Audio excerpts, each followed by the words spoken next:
पहला T20 आई, भले ही England ने अपने नाम कर लिया हो, पर हम इंडिया के ऊपर हमेशा फोकस करते हैं ये देखने के लिए कि ऐसी कौन सी चीज़ें हैं जो इंडियन टीम ने पिछले मैचेस से इम्प्रूव किया है, कौन से वर्क इन प्रोग्रेस है, ऐसी कौन सी चीज़ें हैं जिस पे कम इम्प्रूव किया है। तभी तो पता चलेगा ना कि how are we going forward, how are we progressing as a team. Match के उतार चढ़ाव तो आते ही रहते हैं, तो कोई बात नहीं, पहला मैच हार गए हैं, लेकिन अगले मैचेस के लिए what are the areas that we must look for. जब हरमन ने टॉस जीता तो उन्होंने कहा हम चेस करना पसंद करेंगे, which is again a very brave move, because England जैसी अच्छी बैटिंग ऑर्डर साइड को आप मौका दे रहे हैं setting a target. Yes, she said that हम उनको प्रेशर में डालना चाहते हैं राइट एट द टॉस, तो और वो डाला भी। भाई अगर आप पहला स्पेल उठा के देखेंगे, फर्स्ट ओवर ही रेणुका सिंह ठाकुर का, तो क्या बढ़िया स्पेल था जब उन्होंने पहले सोफिया डंकली का आउट किया। वैसे सोफिया डंकली भी एक बहुत ख़राब फॉर्म से निकल कर आ रही हैं। उसकी अगली गेंद पे एलिस कैप्सी को जो बोल्ड मारा ना, that was a beautiful ball, हल्का सा shape in, swing away, played down the wrong line Alice Capsey, and वो बहुत अच्छा बॉल था। वहाँ लगा कि वाओ, थोड़ा बहुत दबाव इंग्लैंड की टीम पर जा सकता है, लेकिन that was the only time जब शायद भारतीय गेंदबाज राइट ऑन टॉप थे। उसके बाद जैसे ही नैटली सेवरब्रंट, ये नाम तो इतना कंसिस्टेंट है इंडिया के अंदर परफॉर्म करने में कि हम कभी भी उठा के देख लेंगे, नैटली सेवरब्रंट हमेशा एक स्ट्रॉन्ग कंटेंडर दिखेंगी। Pairing up with Danny white, जो 138 रनों की साझेदारी हुई, उसने इंग्लैंड को मैच में सिर्फ सॉलिडिटी नहीं दी, एक ऐसा प्लेटफॉर्म दे दिया कि जो नेक्स्ट अंदर बैटिंग करने आएगा उनके पास हमेशा एक लॉन्च पैड है। क्योंकि जिस तरीके से वो रन्स किए, उस तरीके से वो लॉन्च पैड देखा जब एमी जोन्स ने दिया। हेदर नाइट जल्दी आउट हो गई थी, लेकिन एमी जोन्स ने वो एक छोटा सा कैमियो खेला और वो एक प्रोपेल हो गया टारगेट। इवन फ्रेया केम्प ने आके थोड़े से बढ़िया शॉट्स लगाए। तो वो partnership was the actual base of where England team was, could have been, and where it actually finished. Strong support right in the middle overs, and जो target था वो एक अच्छा टारगेट नहीं था, बहुत अच्छा टारगेट था इंडियन टीम को चेस करने के लिए। इंडियन बॉलिंग, वो पहला ओवर जो रेणुका सिंह ठाकुर का था वो अच्छा था, बाकी मुझे लगा कि थोड़ा सा बिहाइंड द गेम थे। हालांकि दो प्लेयर्स ने डेब्यू किया, श्रियंका पाटिल जो काफ़ी समय से probably around the T20 team है, and she has earned this call up to the Indian team. दूसरी लेफ्ट आर्म स्पिनर हमारी साइका इशाक, जो WPL के अंदर सेकंड हाईएस्ट विकेट टेकर थी, उनके साथ भी एक मौका मिला देखने का।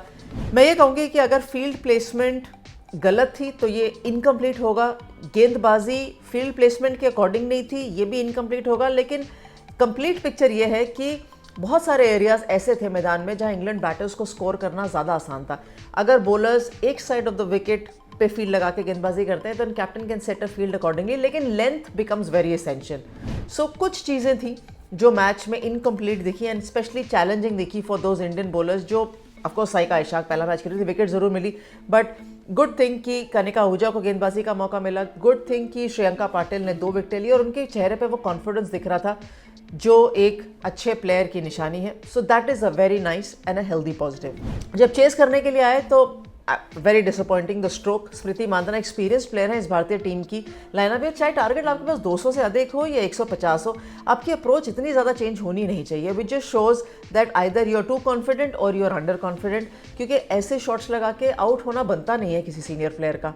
अगेन वो शॉट लगता तो हम ज़रूर तारीफ करते हैं, लेकिन अगर वो लगता तो, एंड इतना बड़ा शॉट, स्मृति मांधाना इतनी अच्छी टाइमर है क्रिकेट बॉल की, दैट अगर वो अलॉन्ग द ग्राउंड भी खेलेंगी तो भी रन्स बन जाएंगे। So why try to hit the ball in the air, and which is completely different to your style of play. खैर शेफाली वर्मा ने थोड़ा सा साझेदारी ज़रूर दी, स्थिरता दिलाई थी इस चेस के अंदर, थोड़ा सा सपोर्ट दिया था, हरमनप्रीत कौर के साथ वो साझेदारी बनी, लेकिन not enough. Running in between wickets अच्छी थी, लेकिन shot selection, trying to be over aggressive, ultra aggressive, उसका बैकअप प्लान नहीं था। बैकअप प्लान गेंदबाजी में भी बहुत कम दिखा था, बैकअप प्लान चेस के अंदर भी बहुत कम दिखा। However these are again early days, India के अंदर बहुत सारे मैचेस होने हैं, लेकिन जो प्लानिंग और इम्प्लीमेंटेशन, एंड अगर इम्प्लीमेंटेशन नहीं होती तो उसके बाद का what is the fall back. Bowling के टाइम पे भी भारतीय टीम में थोड़ा सा शॉर्टफॉल दिखा, चेस के टाइम पे भी दिखा, एंड अगेन हरमनप्रीत कौर के आउट होने के बाद थोड़ा बहुत शॉट्स लगाए ऋचा घोष ने, लेकिन वो सीधा दबाव भारतीय मिडल ऑर्डर पर दिखा। और कहीं जब ऋचा घोष आउट हो गई या शेफाली आउट हो गई तो वो फिर से बहुत वैक्यूम दिखा कि अब यहाँ से ऐसा कौन सा प्लेयर है जो स्कोर को आगे लेके जा सकता है, towards the target, required target लेके जा सकता है। इंटेंसिटी में कमी नहीं थी, लेकिन fielding a lot to be desired. Catching a lot to be desired. और ये सारी चीज़ें होनी नहीं चाहिए, क्योंकि भारतीय खिलाड़ी जो है ना अभी डोमेस्टिक क्रिकेट खेलते हुए आ रहे हैं, इंटरनेशनल क्रिकेट तो खेल ही रहे हैं रिपीटेडली, एंड जो इस तरीके का प्रिपरेशन या इंटरनेशनल क्रिकेट आसपास चल रही है उस हिसाब से ये ऐसे इंटरनेशनल लेवल पे कभी कभी कैचेस छूटे तो चल सकता है, लेकिन अगर कंसिस्टेंटली ये चीज़ दिखने लगे तो that means the concentration level is probably slipping out कहीं ना कहीं, या यू आर अंडर प्रिपेयर्ड। तो कुछ एरियाज हैं जो वर्क इन प्रोग्रेस है, एंड आई एम श्योर जैसे जैसे सीरीज चलेगी वो परफॉर्मेंस दिखकर भी आएगी। डिफरेंस हमेशा रहता है कि परफॉर्मेंस कभी एक मैच में बहुत अच्छी दिखती है तो दूसरे मैच में बहुत ज़्यादा कम अच्छी दिखती है। तो वो जो कंसिस्टेंसी की हम लाइन हमेशा ढूंढते हैं ना, कि एक परफॉर्मेंस के बाद दूसरी अच्छी परफॉर्मेंस है, तीसरी अच्छी performance, how do you maintain that bar?